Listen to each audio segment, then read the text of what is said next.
महराज मलिक ये कह रहे हैं कि पीडीपी और बीजेपी को बजट के ऊपर बहस करने का कोई भी हक नहीं। देखिए, उनके कहने से ये हाउस नहीं चलेगा। जहां तक सवाल है पीडीपी और बीजेपी का, वो भी तो बीजेपी के इसमें डीडीसी था, तब तो वो इलेक्शन में हो गया ना, वो भी तो था।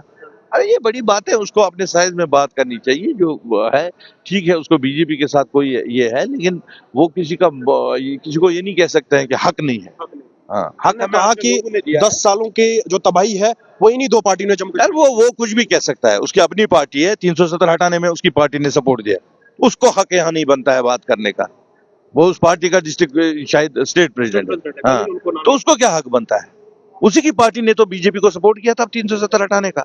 आज वो ये बातें कर रहे हैं, तो यार ये बातें तो कहनी क्यों होती है। एमएलए कुपवाड़ा फयाज अहमद मीर साहब हमारे साथ है, इनसे जो है वो बात करने की कोशिश करेंगे। फयाज साहब, ये बताइए, भाजपा ये कहती है कि जम्मू कश्मीर का वासी जम्मू कश्मीर से बाहर जो है वो जमीन ले सकता है, लेकिन जब बाहर के लोग यहाँ आते हैं तो नेशनल कॉन्फ्रेंस जो है वो शोर उठाती है। पहले भाजपा वाले उधर हिमाचल में दे दे, फिर यहाँ की बात करें।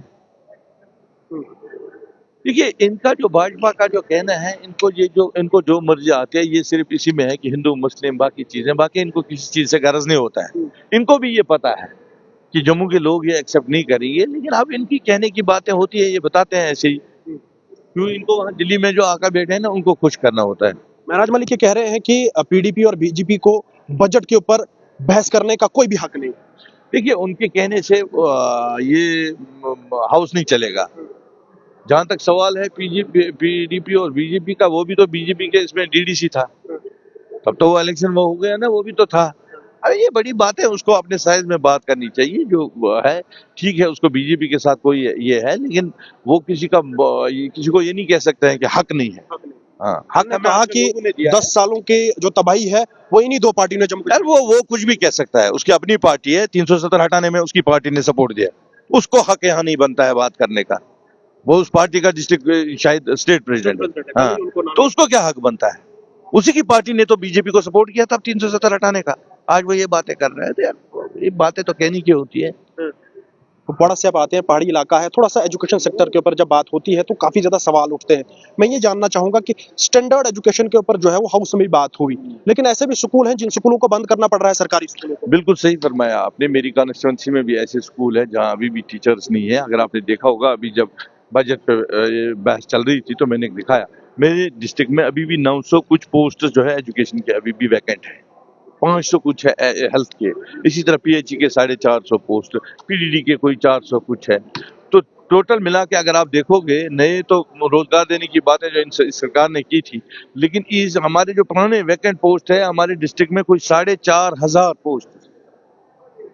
मैं तो यही कह रहा था कि अगर आप नया कुछ नहीं दोगे, जो हमारा था वही तो दे दीजिए। उन वैकेंसीज को तो आप भरिए। वहाँ पे हमारे नौजवान लगेंगे, एक तो बेरोजगारी भी खत्म हो जाएगी, दूसरा वहाँ पे जो है हमारे जो मुश्किलात है वो दूर हो जाएंगी। हमारे बच्चे कैसे पढ़ेंगे जब आपके पास स्कूल में टीचर नहीं है? उम्मीद है इस सरकार से, उम्मीद मैं तो है। देखिए, आपके लेक्चरर नहीं है, आपके वहाँ पे जैसे मतलब इस वक्त जो है हर साइड में हर तबके के जो मतलब लोग हैं परेशान हैं, क्योंकि बहुत ज्यादा उम्मीदें इस सरकार से थी। 10 साल क्या भी है, इलेक्शन हुआ, अभी भी है, जो जिस तरीके से इन्होंने कहा अभी भी है। मुझे उम्मीद है जो उमर साहब ने कहा है अपने मैनिफेस्टो में वो करेंगे। अब वो कहते हैं कि इस बजट में, लेकिन आने वाले बजट में मैं उम्मीद रखूंगा कि जो उन्होंने कहा है वो करेंगे।